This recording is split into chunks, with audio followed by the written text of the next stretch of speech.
Good afternoon. It is April the 6th, 2016, and time to wrap up our trading day today. We came in this morning with the idea that we would follow crude. If crude traded lower, we would go lower. We could trade from either side. We had basically our first sell was in the 45 to 50 area. And we had a buy at 35.37. Crude really took off to the upside right here. This is where the crude news hit. Really hasn't looked back. And the FOMC minutes hit in this area. We bottom off of that. There were a couple of governors that wanted to raise rates, but most of them said the global situation was precarious enough that they didn't want to do anything to hurt the global recovery. This is a 5-minute chart. It does slow things down.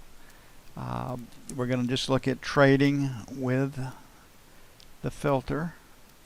So you're short, then you're long from here on out. And again, when this moving average does cross, you give up significant trade location. I mean, you're not in at the market's edges, and so this moving average crossovers are a trending tool, and the market has to trend for you to be rewarded by using them. Okay, VTOP produced a couple. We had 3 trades, and I had a loser up in this area. Did not a trade right here. Caught this trade for a plus. Forget where the other trade was, and right here was our loser. And we said this was a low probability trade, well above the moving averages. It was the first correction since making new highs for the day, and it was going to be profit taking. A lower high generally leads to a better test. So market continues to trade up, come back down, another nice monkey trade, retest failure, monkey trade, high comes in. Now this is what you should print. We've got volume on this bar. We make new highs. We're in our sell zone. Market comes down. We don't have volume on these 3 bars.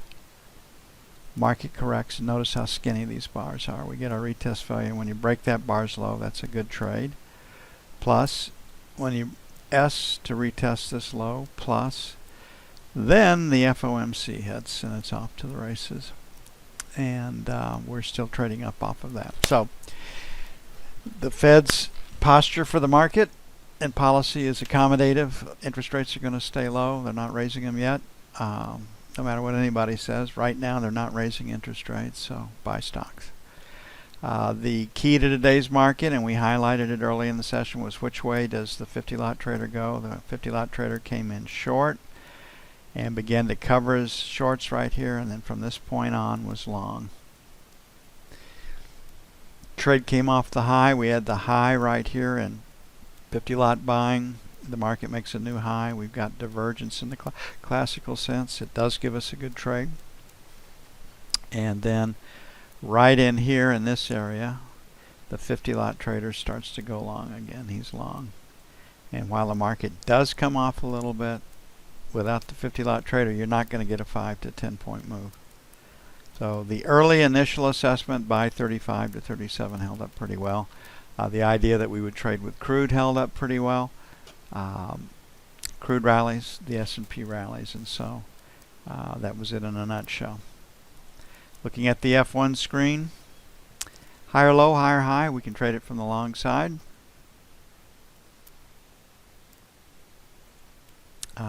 With a D split, which is when the news hit, definitely a P, definitely trading higher. So if the market were to close right here, right now, we have this high right here at 60. Assume the high is 58. We'd be selling failure to take out 60. Next place to think about getting short would be 64. Last rotate up where they tried it in C period was 67. So 64, 67 would be sell 2. On the buy side, we have an M period low at 51. Got a little edge here at 53. We're at 56. So 50 to 53 by 1. And then 45, 47 by 2.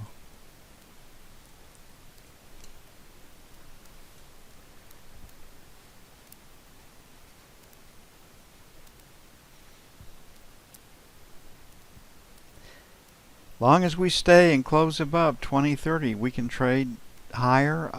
The next volume target, high volume number in the distribution, is 2095, 2097.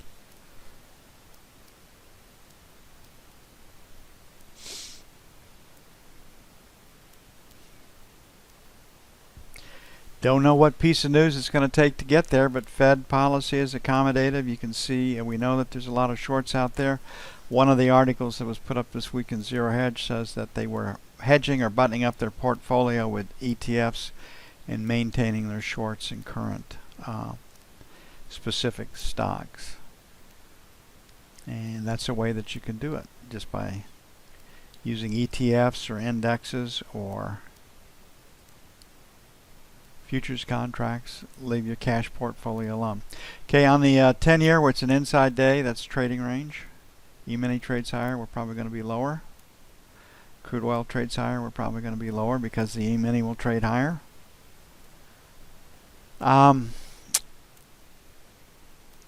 Inside the congestion area, it's definitely leaning P. We have a lower close. We've got a close in the bottom half of the distribution. We have a close below the opening.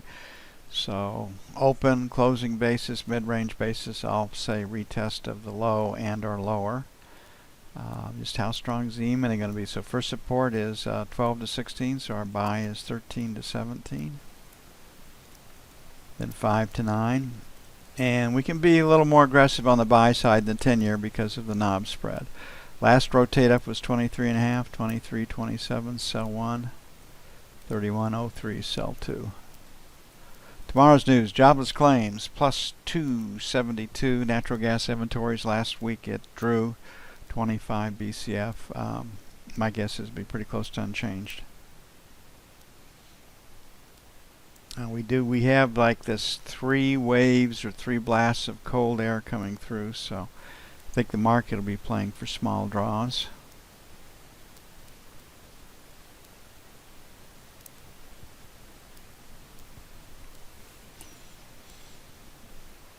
Quite a bit of difference in our temperature today. Yesterday it was 85, give or take. Lots of humidity. Storms again just missed us. They go to the north of us or they go to the south and east. We don't get them.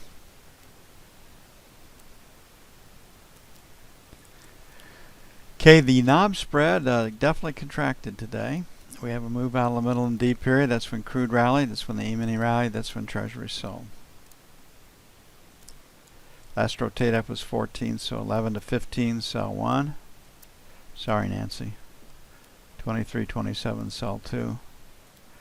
We'll adjust it after Globex. I'm not uncomfortable getting long down here, leaning against this high volume number. So, I'd like to buy 25s, 29s. Think we might go a little bit lower. Might take an 01 to get in.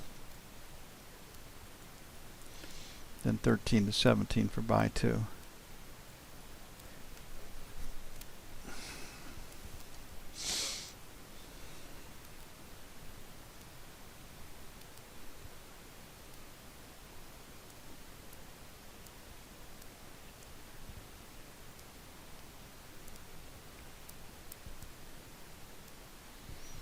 Okay, gold, and we said gold would go lower if the E-mini got a real boost this afternoon, and that's what happened. So we're in the 25 area. E-mini trades higher. I would anticipate we will trade lower. Inside day trading range, so we got buyers 15 below, we got sellers 30 and above. Pretty good trading day in gold when it was all said and done. And you can see we have a fairly square distribution with volume above. So we're at 22. Buy is 18 to 20, buy 1. And then 13 to 15, buy 2. On the sell side, 25, 27, sell 1. 30, 32, sell 2.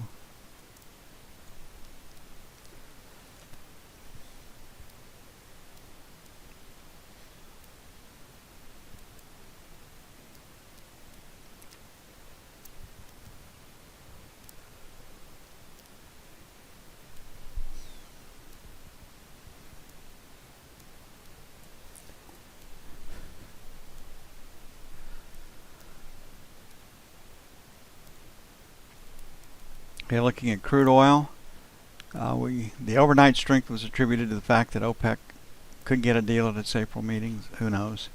Seems unlikely to me. But the rhetoric gold support for the market will be there. So we have this 38 area plus or minus a quarter as potential resistance. Higher low, higher high, look for a place to buy it, or sell failure to take out and hold today's highs. Definitely a strong pattern to the upside.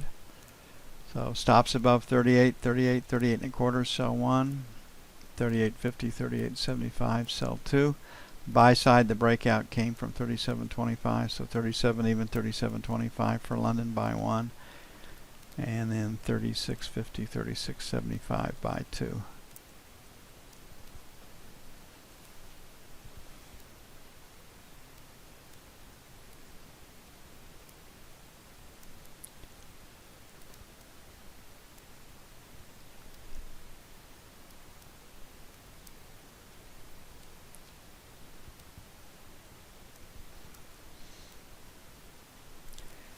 Okay, the euro, pretty strong.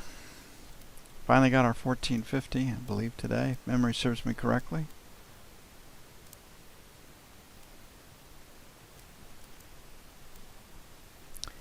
And 115 even.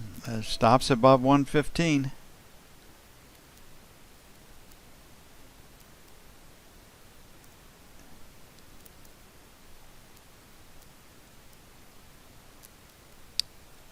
Outside day trading range.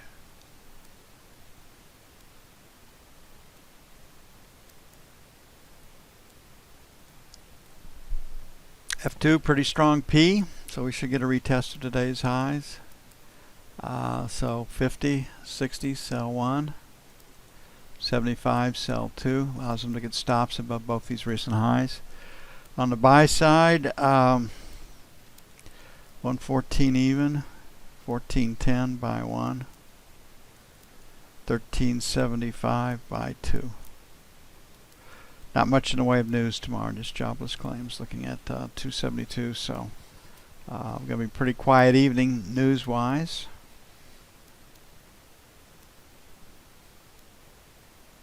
And that's it for April the 6th, 2016. I will see you bright and early in the morning. I'll be shutting down the room at 10 till 3 today. Don't read anything any different into that, other than the fact that I have to leave early. Y'all have a great evening. I'll see you at 6:45 a.m. Central Time, mañana.